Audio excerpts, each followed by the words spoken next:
when it's all over.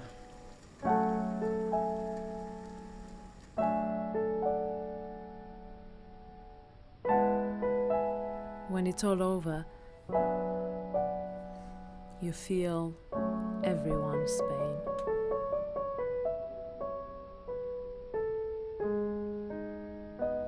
Not just yours. Not like the first time it ever happened. The world around you shuts all its doors, and you feel the emptiness.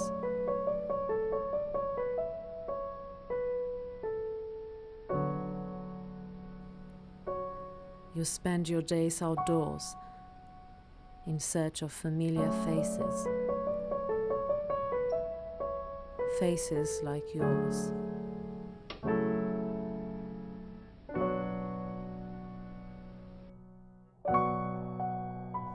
Blue. The colour of Valentine for lovers with no choice. I was only 16. He was 25. I didn't know anyone older than 20 like that, apart from Pa. Pa said I had no choice. Mother would creep in the shadows and stare. It's funny, I felt more afraid for her than I did for me. I couldn't leave her alone. She needed me more than I needed her. Blue. The colour of bruised ribs, bruised arms, faces. We have colourful faces. Faces like yours and mine.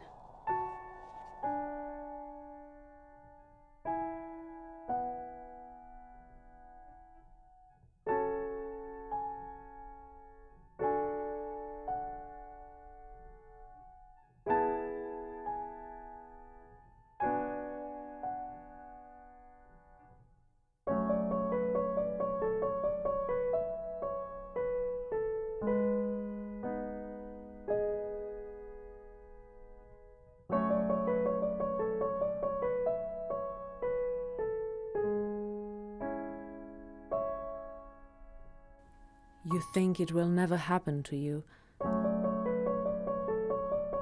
Only weak women. You laugh at the thought. I'll be damned. Then it happens. First you're in a state of shock. It catches you off guard. Then the shock peels off like sun-bruised skin. Your skin is bare. You feel the pain. Then cry. You cry not because the blue of your skin slowly blends with the color of blood down your arms, your thighs, your heart. You cry because you know you're stronger than this. You cry because you disappoint yourself. I'm not that woman. I know it happens all the time, but not to me. Red. Red is the color of rage. Your rage with yourself. You think only lovers quarrel. When I was young, I romanticized the pain. I remember trips to the savannah. I would see two lions leap and roar. There was a beauty in their fight. They tore into each other as quickly as they'll fall into a slumber, side by side. I would say we were lions. There was passion in the conflict. Our daughter saw this. It was how we raised her.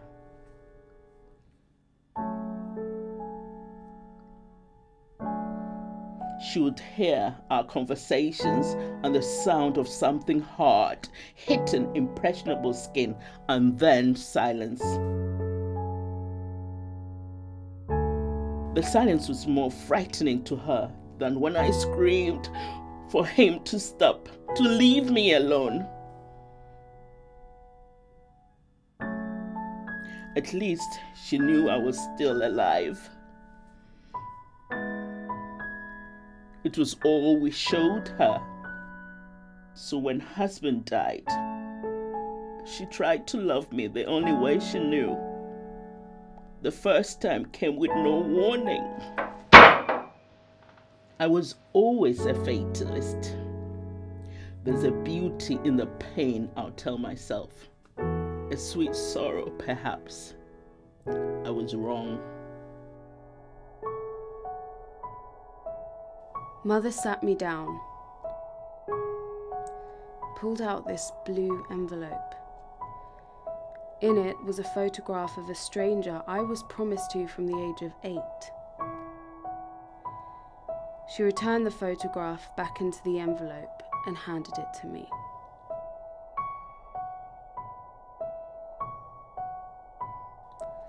I guess that was her way of introducing us. She didn't know me. I was as much of a stranger to her as the man in the photo.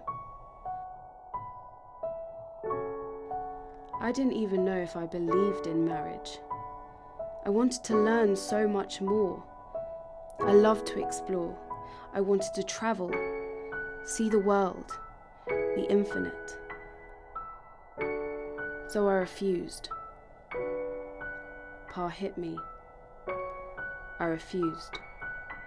He hit me some more. I told him I didn't love that stranger. I never could. So he hit me continuously until I had no voice left inside. Blue and bruised, I looked up at him as he stood violently. The message was clear in his eyes. The warm and familiar surroundings of my room where I dreamed of adventure now became my own prison. I'd cry for days.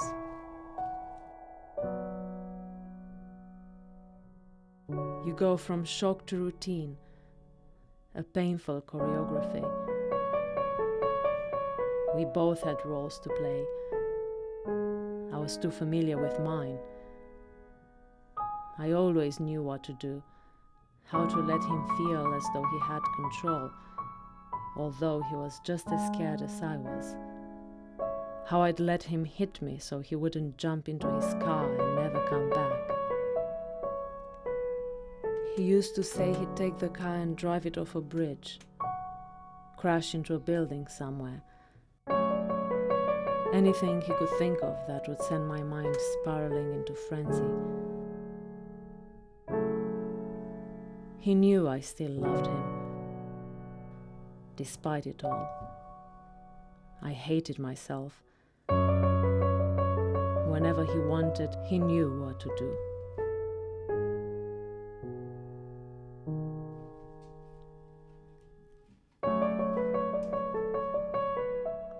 Red, the color of struggle on white linen. Our bed was a devastation. However much I tried to wash it off, I'd always find traces.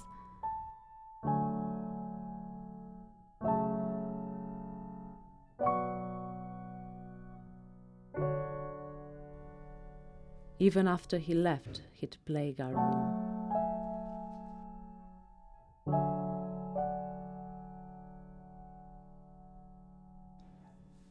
Silence.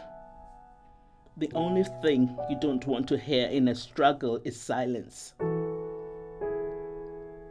Silence has no color. It's not even black. There's a mystery in blackness, a depth unfathomed. Black has experience. Yes, silence is colorless. The color of pain and tears and anger are more vivid. They make more noise. Lives are forgotten in the silence. No tales are told in the silence. I wish I taught her a different way. The love wasn't shown with a fist. She could love without control. I'd lay motionless at night, hoping she's not bothered enough to come into the room. The sight of the door handles twisting and pulling would haul me into a deep dread. I was gentle, in love with everything. I'd wish one day I'd find someone that understood my dreams, things I wanted from this world. I was a sad kind of blue, like the last snowflake on a wooden bench, the bristling cold somehow comforting. I miss the coolness of the air, the faceless bodies walking individual paths in the park. I missed us all. So I agreed to marry the blue envelope so I could plan my escape. I dreamed of bigger parks elsewhere and trees that could shelter the smallest of tragedies. I'd sit for hours in my new comfort. Think about Mother all alone in Pa's loveless embrace. I'd cry for her. I wanted to see Mother, but she'd warned me that life would not be safe for me there, that Pa swore I was dead to his friends. She wrote me once on a tear-stained paper. She said how she used to be the colour blue, then red, then many other colours. Now she's the colour black. She said black was all the colour in the world mixed together. Black feels all the pain, all the fear, the sorrow. Black understands the need for conflict and retribution. Black feels the loneliness and the need for freedom, to escape into nothingness. Black was the tale of all the women and girls like me in the world. Black was all the colours combined, the individual stories. Black was a deep noise from within.